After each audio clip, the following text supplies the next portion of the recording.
down as a result of COVID. Cases were backlogged, and it was through his leadership and our partnerships that we were able to get our courts back open and work collaboratively to get cases prosecuted. Our U.S. Attorney, Dawn Eisen, has been a tremendous partner to us. Our One Detroit initiative has focused on reducing crime in the most violent neighborhoods in Detroit while providing resources to better the quality of life for our most vulnerable residents. Our Deputy Mayor, Todd Bettison, who leads our city's innovative Community Violence Initiative, which is our CVI. The program is called Shot Stoppers, which is supported by the American Rescue Plan dollars. While early, the CVI has shown promise, and we look forward to seeing the impact that CVI will have, accompanied with our strategies on crime, to further reduce crime. Our partnerships with our local, state, federal partners, our prosecutor, our Wayne County executive, our sheriff, our judges, our state police, and certainly ATF and FBI. Our American Rescue Plan funds have been a tremendous game changer for Detroit. It's helped us reach these historic lows in crime. We've got an 18% reduction in homicides, our lowest since 1966 last year. A 16% reduction in non-fatal shootings, a 34% reduction in carjackings. Our American Rescue Funds have helped us retrain officers, to develop our training center, to bring state-of-the-art training to our officers, and to build bridges in our community by looking at best practices around the country and deploying those best practices in the city of Detroit. Our investments in crime-fighting tools such as new patrol vehicles dedicated to gun violence, allowing officers to respond to these crimes in progress and oftentimes in less than 5 minutes after receiving the call. Our quality of life issues, blight and abandoned vehicles. We've used our American Rescue Funds to purchase speed signs. We are seeing an uptick in our community with drag racing and drifting and speeding through our neighborhoods, and they have been valuable for us deploying in our communities to help combat those problems. New job opportunities. We've hired a number of different new jobs that allows us to use civilian professionals, analysts, directors that were otherwise being filled by police officers. We're able to put those officers on the street and use those civilian professionals to fill those roles. But something that's near and dear to my heart as a trained mental health professional myself is our mental health co-response. COVID brought something that we never thought we would see in law enforcement, and that is a tremendous uptick in mental health crisis. Our mental health co-response, working with trained and licensed mental health professionals, allows us to put a police officer who is trained on the street with an actual mental health professional to aid and assist us in responding to those runs. In addition to that, we have a mental health professional in our 911 dispatch center that's able to give immediate services to those folks when they call in and they're in crisis. City of Detroit handled 14,000 mental health runs in 2023, and we're now looking at approximately 38 runs per day, so we're on track to hit that number again. Our mental health co-response unit works collaboratively with our mental health training center and handling those runs. 2024, we're building on that success, but let me be clear, we are not declaring victory against crime. We still have way too many guns in our community, way too much violent crime in our community, but we're going to continue to work collaboratively with our partners to further reduce crime in 2024. Already, as of yesterday, we are looking at an 18% reduction in homicides for 2024, as opposed to last year this time, 30% reduction in non-fatal shootings, a 47% reduction in carjackings, and we are focused on building on the progress that we've already had. We're going to continue to work in our communities. We will be deploying a program called Serve Then Protect, where every single officer that comes through the Detroit Police Academy will work a community service program in our neighborhoods, whether it be a foot beat program, whether it be aiding a senior before they can patrol in a scout car. Super excited about that program, and we're going to continue to expand our mental health co-response. We are all grateful for the support of our partners at the White House. Thank you. On behalf of every member of the City of Detroit Police Department, I thank you, sir. We work to reduce crime and improve public safety, and we're going to continue. Now, it is my pleasure to introduce the 46th President of the United States, President Joe Biden. Good job.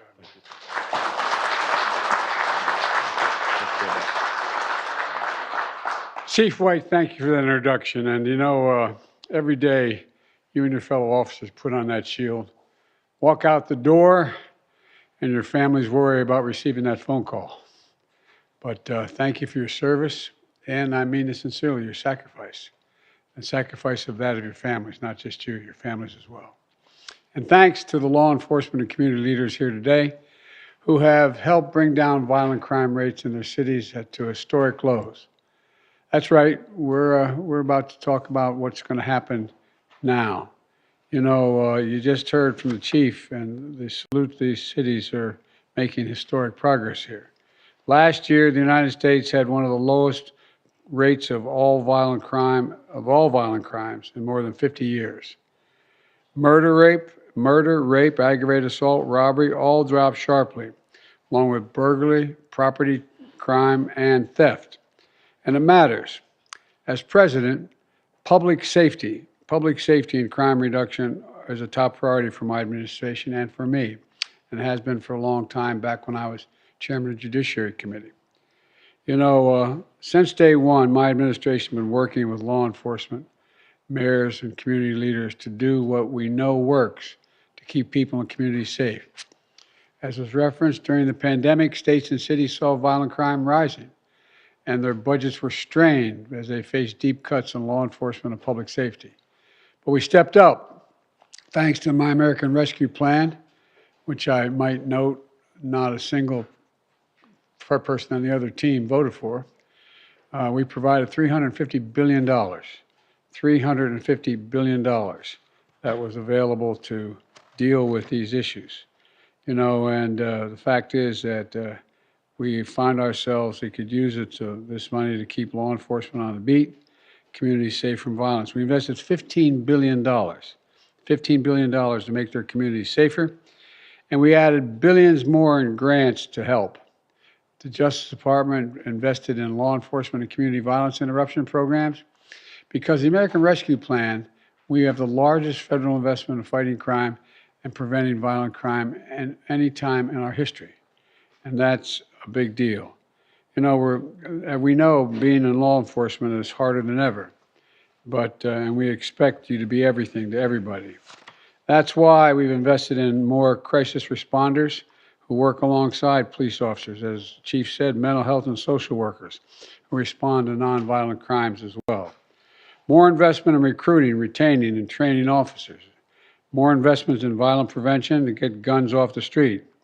And on top of that, we're hiring more U.S. attorneys, recruiting more U.S. Marshals, and investing more in technology and training to clear the court backlog, solve murders, and to deal with apprehending violent fugitives. And we're also working hard to ensure bonds of trust between officers and the people you all serve. My budget calls for more officers in the street, trained in community policing, walking the beat, working hard hand in hand with community leaders and partners and to gain public trust and advance public safety. The chiefs in this room know that when their communities trust the police, we can solve a hell of a lot more crimes a hell of a lot faster. That's why I signed the historic executive order to advance executive and accountable community policing. And it's very effective so far. You know, and I'm going to continue to call on Congress to pass the George Floyd Policing and Justice, the Justice and Policing Act, so we can make police reform the law of the land. We also made historic investments in proven strategies to interrupt and prevent crime and violence in the first place. These programs use trusted messengers, including people who are in the neighborhood, people who have been incarcerated and released now, people who have been through it, people who know what they're talking about. And we have a track record of reducing violent crime as a consequence of that by 30 to 60% where those programs exist. And finally, my plan goes after the scourge of gun violence in America. I've taken more executive actions to stop the flow of illegal guns than any other administration in history. And we beat the NRA when I signed the most significant gun safety law in nearly 30 years. And we're going to finish the job. We're going to ban assault weapons and high-capacity magazines next time around because it has to be done. I formed the first ever White House Office of Gun Violence Prevention, and I thank Vice President Harris for overseeing this important effort. Let me close with this. Our plan's working, but we still have much more to do, as everyone at this table knows. And that's why we're here today. My administration is going to choose progress over politics, and communities across the country are safer as a result of that policy. There is no greater responsibility than to ensure the safety of families, children, communities, and our nation.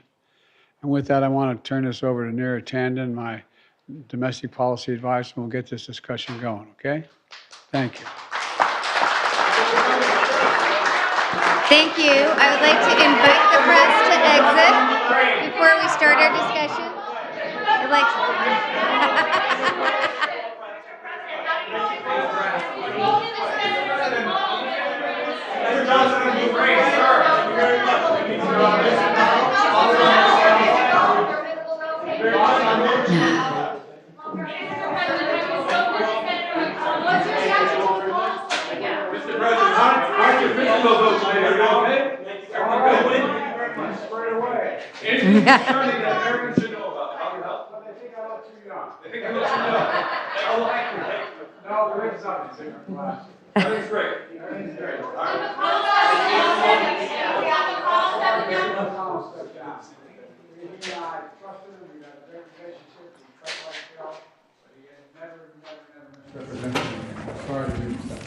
Thank you. On your executive order, protecting privacy, how concerned are you? Thank you. With American privacy. Thank you. Watch your eyes, watch your step.